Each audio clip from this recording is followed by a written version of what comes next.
Heto na ang mabilisang balita.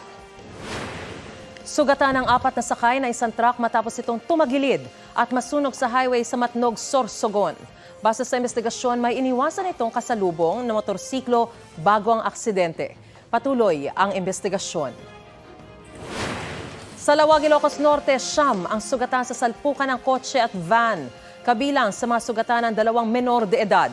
Ayon sa pulisya, nakainom umano ang driver ng kotse na isang naka-off-duty na pulis.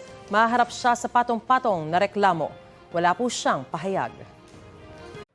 Mga kapuso, para sa mga maiinit na balita, mag-subscribe sa GMA Integrated News sa YouTube.